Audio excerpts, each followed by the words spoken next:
Barnaby Joyce, the formerly Deputy Prime Minister, today quit the Nationals after 30 years.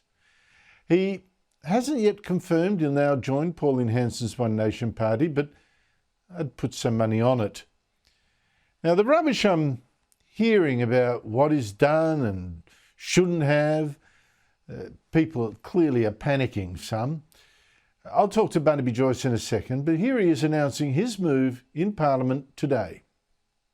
In the past, I've been asked to leave twice by Peter Dutton, and I suppose at the last change, when they talk about generational change, it's pretty clear what people want. One of the biggest things, though, Madam Deputy Speaker, is that after 5 weeks, I announced this about 5 weeks ago, apart from a 90-second phone conversation with the leader, I've had no communication with either the leader of the National Party or the deputy leader of the National Party to try and resolve this, and that's disappointing. So after 30 years with the National Party, I am resigning from the party, and that really leaves me with a heavy heart, and I apologise for all the hurt that will cause other people. I really do. And then he listed all the things he wanted to fight for that he thought were more important than anything else. Now, it's not hard to work out why Joyce is giving up on the Nationals. Like he said, the Nationals have given up on him. His political career is essentially over with the Nationals he once led. So, given that, I thought this line from National Senator Bridget McKenzie today was a bit unfair and self-serving. It's a line I've actually heard from many coalition politicians and even journalists. Barnaby didn't get into politics to be part of a protest party.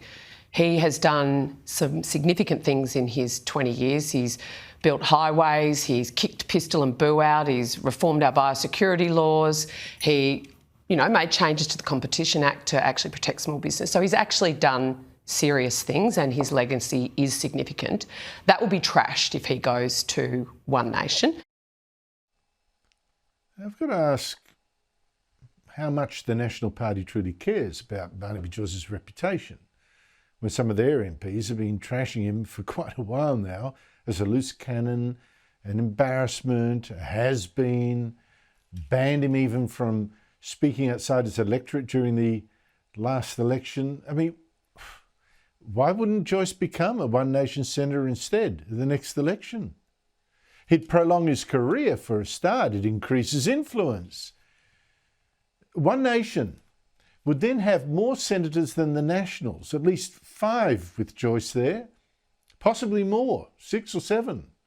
And it could be a real force in the next Senate. Certainly it'd be bigger than the Nationals there. I mean, 4 Nationals to how many One Nation? Joyce could even eventually lead One Nation, given Pauline Hanson is now 71 years old and will retire one distant day. No, the Nationals are just saying, we don't want Barnaby Joyce, but we don't want One Nation to have him either. I mean, really. And you can see why they are freaking. I mean, One Nation's already soaring in the polls. 15% supports their news poll. Another poll, 18%. Much more than the Nationals. I don't expect the level to stay up there, but they're a threat. And joining it would, if Joyce did, that would give One Nation even more weight, it'd give it more bite, more experience, more publicity, and it would seem the coalition was a sinking ship if Joyce was then jumping it.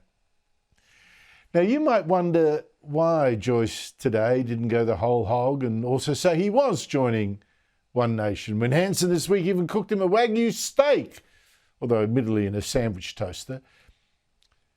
Now, maybe he's just giving the Nationals one more chance to prove he really loves him. Maybe he'll even just quit politics completely.